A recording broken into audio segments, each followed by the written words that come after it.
chemical organization best known for sending lone agents on suicidal surgical strikes, can now have that lone agent being egged on by 3 of their rowdy mates. I might not bother with that if it's all the same to you, Natty. That's alright, we'll just fucking wallpaper the game with reminders of the online content in case you change your mind. This isn't so much a soft sell as a gaseous one at this point, but nevertheless I downloaded the Steam version and my PC promptly burst into tears. Why have you put this inside me? Is this about the selling your search history to the government thing? It stuttered, it bugged out, it kept shutting down. It was like how I react when an attractive stranger attempts to flirt. In the end, I put a coat over my Hawaiian shirt and turned up my collar to hide my neckbeard and committed the most grievous PC gamer sin of all. I went out and bought the PS4 version, which at least didn't crash, even if the frame rates kept dropping and it still had more clipping issues than an arthritic hairdresser, and it added the lack of a PS Plus subscription to the list of barriers between me and multiplayer. Between that and Uplay and some stupid fucking app thing, you can't go 5 minutes without the game trying to get you to sign up for something. It's like trying to find video porn in the early 2000s. And even bugs aside, none of this exists for the benefit of the player. They're squeezing money out where they can, because even $70 for the game can't cover their fucking needless extravagance. And Microsoft haven't finished their new peripheral that holds you upside down and shakes coins out of your pockets for your convenience and added immersion. And it's a shame because this is the game I said Assassin's Creed should make around the time Assassin's Creed 3 was tumty-tumtying its way around the drearier of the 2 major global conflicts of the 18th century. The French Revolution's a no-brainer, surely. Sex and violence nonetheless juicy for its historical accuracy, plenty of classical architecture to accidentally leap off to your death, a chance to subvert the usual Assassins Templars yay downtrodden boo aristos dynamic, and none of those opportunities are missed, or should I say opposite Assassin's Creed unities. That said, the main character is basically Ezio 2.0 for the most part. Young nobleman discovers his dad's an assassin, joins up to seek revenge, and because it beats trying for a postgraduate degree, must learn maturity and self-discipline, 4-letter name with an O on the end, Arno Dorian.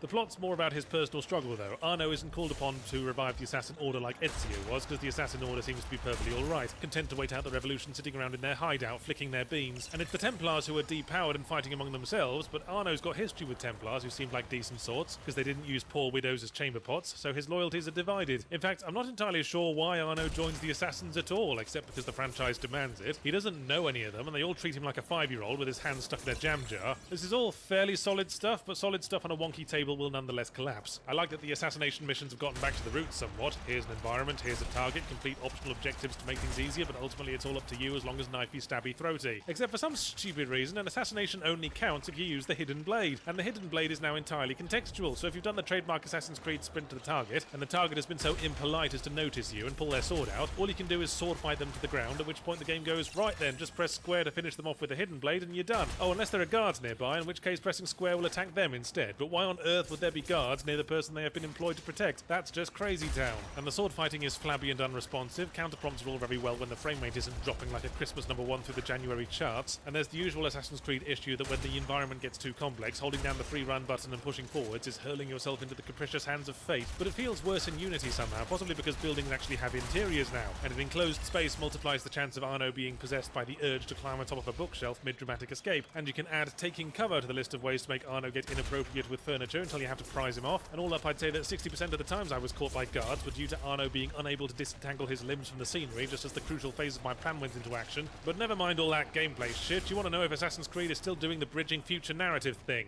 Tokenly, yes, future Desmond's currently arranged in some specimen jars somewhere, and future silent protagonist from Black Flag is off somewhere being quiet. So this time we, the player, are playing as a random pleb sitting at home playing video games. Now that's immersion, motherfuckers. Our signal is hijacked by the assassins who are all like, hey, assassins rule, Templars drool. And in order to convince you, we will now show you a story in which the assassins come across as a bunch of snooty weirdos in capes, and the ideologies of the two groups never really come up. Also, every now and again, the future assassins make you run an obstacle course set in a different historical period, which seems to be utterly pointless except to show off some different scenery and physics spectacles as part of the ongoing effort to be able to use the phrase next gen without it feeling hollow and bitter in our mouths. But while I could continue quibbling my way down my list of quibbles, the fact is Unity's issues were deal breakers from the word go. It's not without positive qualities, but by that point it's not enough to glue the deal back together. It pranced into the room, tripped on the cat and smashed the aquarium with its head. It's not going to mend the evening by shakily getting up and showing us its collection of football stickers. It'd at least be better than 3 if it weren't for its utter contempt for the audience. Also, I would be a lovely person if it weren't for my personality.